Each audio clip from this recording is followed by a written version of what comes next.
오늘부터 이제 우리가 사순절을 지나갑니다.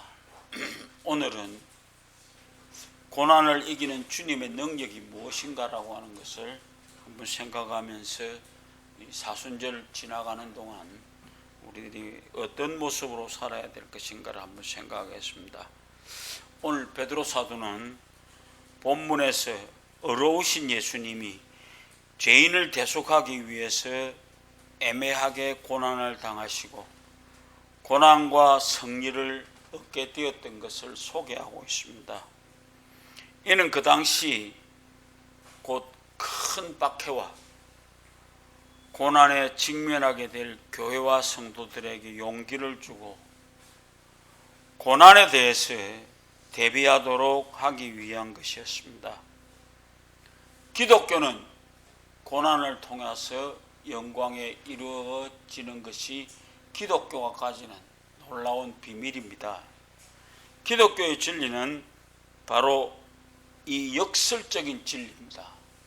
그래서 고난을 통하여 영광에 이르게 되고 희생적으로 헌신하고 봉사함으로 복을 받으며 십자가를 짊어짐으로 부활에 이르고 끝까지 믿음을 지키며 좁은 길을 걸어감으로 영원한 영생을 얻고 천국에 들어가게 된다 라고 하는 것이 기독교가 가지는 비밀입니다. 예수님께서 가신 길은 고난의 길이었습니다. 또한 승리의 길이고 영광에 이르는 길이었습니다. 우리가 흔히 생각해 보면은 다 고난을 받아서 돌아가셨는데 무슨 너무 영광이 온단 말이고 그랬는데 예수님의 십자가는 십자가로 끝난 것이 아니고 그 다음 부활하심으로 영광을 받으시는 놀라운 일을 몸소 행했습니다. 성도가 이 세상에서 먼저 십자가의 길, 사명의 길, 고난의 길, 좁은 길을 걸어야만이 장차 영광에 이를 수 있다는 놀라운 비밀을 우리에게 가르쳐주고 있습니다. 십자가가 없이는 승리도 없다라고 하는 것입니다.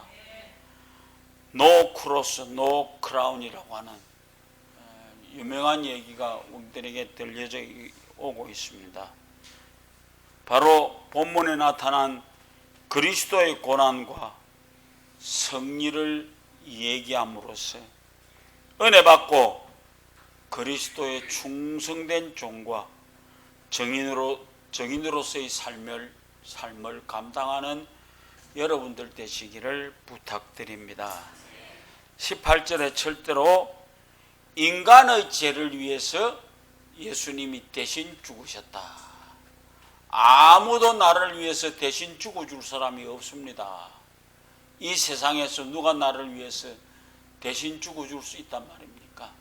근데 예수님은 내 죄를 대신 지시고 십자가에 돌아가 주셨다 이겁니다. 18절 말씀입니다. 그리스도께서 단번에 죄를 위하여 죽으사 의인으로서 불의한 자를 대신하셨으니 이는 우리를 하나님 앞으로 인도하려 하심이니라. 이게 예수님이 십자가를 지신 이유입니다. 여러분과 내가 멋있는 사람이 살 수 있도록 하시기 위해서 십자가에 죽으셨습니다. 예수님께서 십자가에서 죽으신 목적은 우리를 하나님 앞으로 인도하시기 위해서 바로 가게 된다는 것을 말씀해 주고 있습니다. 예수님의 죽으심은 죄인을 대신하여 죽으신 대속적인 죽으심임을 가르쳐 주고 있습니다. 바울은 로마서에서 이 세상에 죄가 없는 의인은 하나도 없다고 가르쳐 줍니다. 그래서 모든 사람이 죄를 범하였음에 하나님의 영광에 이르지 못하더니 우리 잘 아는 말씀입니다. 우리 부지런히 외웠던 말씀입니다. 그런데 예수님이 이 세상에 오셔서 온 인류의 죄를 대신 짊어지시고 십자가상에서 돌아가심으로 죄값을 지불해 주셨습니다. 예수님의 십자가의 고난은 애매한 고난입니다. 잘 생각해 보십시오. 죄인을 대신해서 희생당하신 대속적인 고난이었습니다. 예수님은 이와 같이 죄인들을 살리시기 위해서 대신 죽으심으로 아가페의 사랑을 나타내주고 계십니다. 예수님은 한 영혼을 살리시고 나를 살리시기 위해서 자기 몸을 버리시고 목숨을 버리시고 대신 죽으시기까지 희생하셨습니다. 이것을 우리는 아가페의 사랑이라고 그렇게 얘기합니다. 그러므로 오늘 우리는 이 사랑을 본받고 세상에서 실천해가는 사랑을 나타낼 수 있어야 되겠습니다.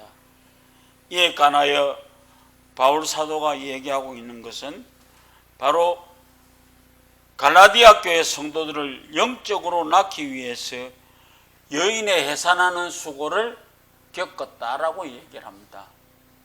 우리 여자분들 해산해 보았습니다. 세상의 어떠한 아픔보다 더욱 그 해산의 고통이 힘들다고 하대요. 그러니 오늘 우린 영적으로 한 영혼을 낳기 위해서 여인의 해산하는 수고와 같은 수고를 다 하셨다는 것입니다. 또한 예수님은 박해하고 교회를 핍박하기 위해서 민족의 구원을 위해서 단식하시고 기도하시고 그들에게 임할 저주를 대신 받고자 그들을 구원하고 싶다고 했습니다. 로마서 9장 1절로 3절에 우리는 과연 나라와 민족을 위해서 내 가정과 이웃을 위해서 한 영혼을 내어놓고 기도할 수 있는 자세를 가질 수 있는가라고 하는 것입니다. 눈물의 기도와 땀을 흘리는 희생적인 노력과 피를 흘리는 해산의 수고가 없이는 우리는 한 영혼도 그리스도 앞으로 인도할 수가 없습니다. 우리 모두 영적인 자녀를 낳기 위해서 그리고 육으로 낳은 자녀를 영으로 다시 낳기 위해서 해산의 수고와 희생적인 노력을 다할 수 있는 여러분 되시기를 바랍니다. 두 번째로 19절 영으로 옥에 있는 성도들에게 전파하게 되셨다라고 하는 겁니다. 자세한 얘기를 써놓고 있습니다. 노아 홍수 이전에 방주를 만든 과정에서 믿지 않았던 사람들, 성경의 사본이 잘못 기록되었다라고 보고 에녹이 영으로 옥에 있는 영에게 전도하니라라고 기록된 것을 봅니다. 노아 시대에 그리스도께서 먼저 살아계시며 옥에 있는 영들에게 전도하셨다라고 하는 겁니다. 그리스도께서 죽으시고 부활하시기까지 3일 동안 믿지 않고 죽은 영혼들을 갇혀있는 옥에 가서 영혼들을 찾아가셔서 전도한 것으로 봅니다. 오늘 4번이나 많은 지지를 받고 있는 해석입니다. 즉 예수님은 육신으로 계실 때에 지상에서 복음을 전하셨고 십자가에 죽으시고 나서는 그 이후의 영혼들이 육신에서 벗어나 자유로운 영적 존재가 되으셔서 영적인 존재로 하나님과 예수 그리스도를 믿지 않고 죽은 영혼들이 갇혀있는 곳인 지옥에 가서 구원의 복음을 전하시고 설교하셨다는 의미로 해석하고 있습니다. 구약시대의 사람들과 복음을 듣지 못하고 죽은 사람들이 있는 곳에 가서 복음을 전하는 엄청난 일을 하셨습니다. 오늘 우리가 잘 알다시피 천주교가 주장하는 연옥이 아닙니다. 이거는 예수님이 옥에 가셔서 그들에게 이 얘기를 가르쳐 주셨다라고 하는 겁니다. 오늘 우리는 아무튼지 예수님은 죽은 이후에도 부활하시기 전까지 영의 존재로서 갈 수 있는 지옥과 같은 곳에 가셔서 구원의 복음, 천국 복음을 전하셨다는 사실을 믿고 있는 우리들, 어떠한 어려운 곳에서라도, 지옥과 같은 곳에서라도 복음을 전하셔야만 합니다. 지구촌 구석구석 공산주의 세계와 이슬람이나 힌두교의 나라, 기타 우상 종교와 토속 종교, 민족 종교 등이 빠져있는 옥에 갇혀있는 영들에게 복음을 전해야만 합니다. 그들도 복음을 들어야 합니다. 오늘 우리는 분명한 것이 그들에게 복음을 전해야 한다. 그 다음 21절에 우리에게 구원의 표와 확정으로 뭘 주셨다고요? 세례를 받아야 한다.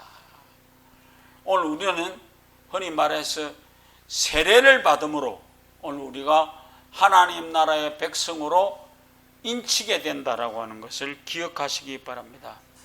물론 예수 그리스도께서 부활하심으로 말미암아 이제 너희를 구원하는 편이 곧 세례라. 그래서 세례를 받아야만 합니다.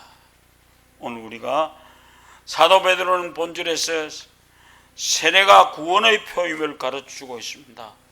노아 시대에 노아의 식구 8식구만이 방주 안에 있으므로 심판의 홍수와 물에서 구원함을 받은 같이 예수님의 물과 피가 우리를 구원하는 기초요 근거인 것인데, 우리 인간에 대한 응답으로 믿음으로 세례를 받아야 구원의 확정을 가지게 됩니다.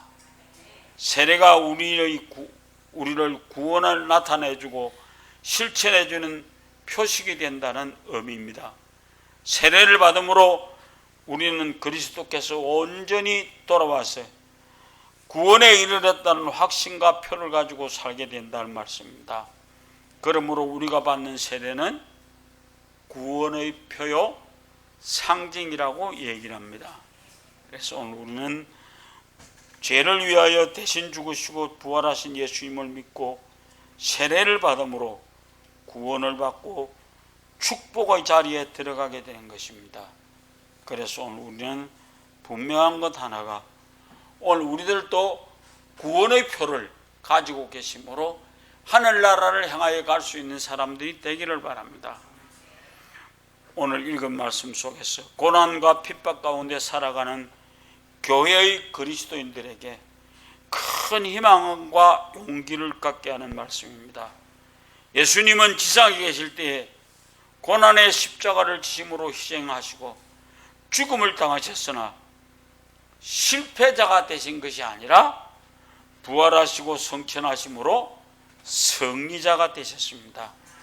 이와 같은 예수님을 바라보면서 오늘날 이 세상에서 그리스도를 본받고 따르는 종으로서 고난을 참고 희생하며 봉사하는 삶을 통해서 많은 영혼을 구원하는 데 이르게 하고 하나님 나라를 확장하고 하나님의 영광을 크게 드러나는 삶을 살도록 노력해야만 합니다. 바울이 디모데에게 명한 말씀대로 그리스도를 위하여, 그의 몸된 교회를 위하여 고난을 받으며 전도자의 일을 다했다. 그런 것처럼 오늘 우리가 그리스도의 남은 고난을 내 육체에 채우노라 라고 얘기하듯이 그리스도의 십자가를 깊이 생각하는 아름다운 삶을 살아갈 수 있는 여러분들 되어지시기를 주의 이름으로 부탁을 드립니다.